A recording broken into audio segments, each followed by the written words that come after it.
Nous avons le plaisir d'accueillir l'équipe du film Romeria, réalisé par Carla Simone, présenté en compétition pour ce 78e Festival de Cannes. Et avec nous sur le tapis. Et voilà l'équipe du film Romeria de Carla Simone, deuxième entrée espagnole dans cette 78e édition du Festival de Cannes. Carla Simone, c'est 2 films avant celui-là, dont L'Ours d'Or à Berlin en 2022. Et vous savez qu'elle a failli ne pas venir au festival, cette réalisatrice, pas pouvoir fouler les marches. Et pourquoi? On le voit bien là à l'image. Parce qu'elle est enceinte. Et voilà. Et manifestement, elle n'a pas encore accouché, mais c'est vrai que le suspense était là jusqu'à la fin. Alors, Carla Simone, c'est un cinéma d'inspiration autobiographique puissant. Hein. Ses parents sont tous les deux décédés du sida quand elle était très jeune. Et à 18 ans, elle entreprend un voyage pour rencontrer sa famille paternelle qu'elle n'a pas vue depuis l'enterrement de sa mère. Elle va tomber dans sa vraie vie, hein, pour le coup, sur des lettres de sa mère, et ça va lui donner le matériau pour en faire ce film, un journal intime. C'est un film d'ailleurs sous forme d'un journal intime, quelque part. Un film sur la famille et pas toujours la meilleure famille qu'on désire. Les grands-parents notamment jouent un rôle un peu délicat et encore une fois, on n'en dit pas plus. Mais autre anecdote passionnante, Olivier, l'équipe de production a rencontré environ 3000 filles pour le rôle principal avant de trouver Lucia Garcia, qui n'est pas une actrice professionnelle, mais quand ils l'ont vue, ils ont tout de suite réalisé que c'était elle. On la voit justement à l'image, la Victor à côté de sa réalisatrice. C'est assez beau. Sinon, pour les autres, ce sont des acteurs qui ont tous un lien avec la Galice et l'époque des années 80. Autre particularité de ce cinéma, c'est la préparation intensive des acteurs. Comme pour ses précédents films, elle a travaillé pendant 3 mois en utilisant des improvisations sur des faits antérieurs à l'histoire du film. Suivez-moi.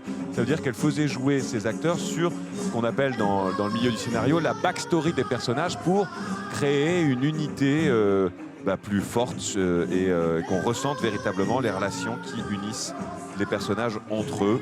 Et enfin, c'est un film qui mélange plusieurs langues. Comme vous le savez, c'est la réalité linguistique de l'Espagne, hein, espagnol, catalan, galicien, mais même français. Et pour elle, toutes les histoires doivent être filmées dans leurs langues les plus naturelles. C'est ce qui fait la magie et les nuances. Alors ce film déconstruit une histoire familiale pleine de mensonges et de demi-vérités. Je crois qu'on en est tous là, la famille c'est aussi ça. C'est pas seulement famille je vous aime, c'est aussi famille je vous hais. Mais la réalisatrice dit avoir fait la paix avec son histoire grâce à ce film.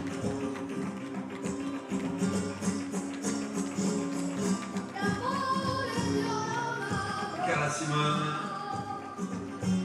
La beauté de ce cinéma, c'est ça, c'est l'histoire de cette cinéaste frustrée, hein, ce sont ses mots, par l'impossibilité de découvrir l'intégralité de son histoire familiale puisqu'elle a perdu ses parents très jeunes.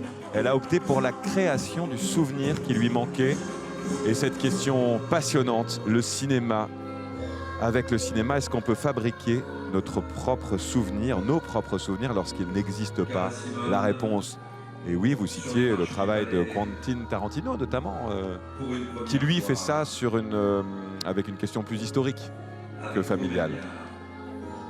Vous voulez nous en dire un mot? Non.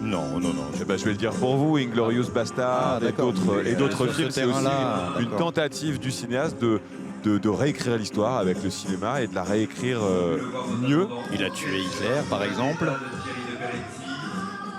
Et dans Once Upon a Time in Hollywood, il empêche l'assassinat de Sharon Tate. C'est assez passionnant, hein. Plus on y pense, plus ce postulat même est saisissant.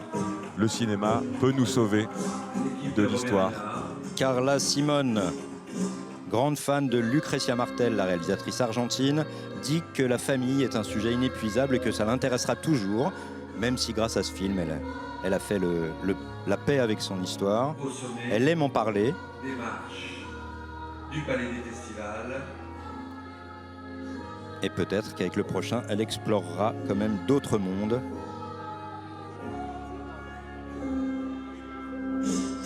Pour le moment, elle a raconté ce qu'elle connaissait.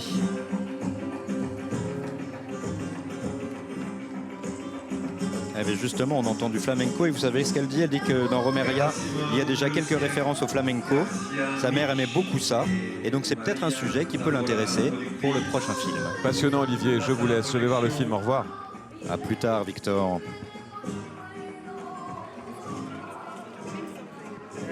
Et nous, on se retrouve tout à l'heure pour les prochaines marches de la journée. 3 films en compétition aujourd'hui.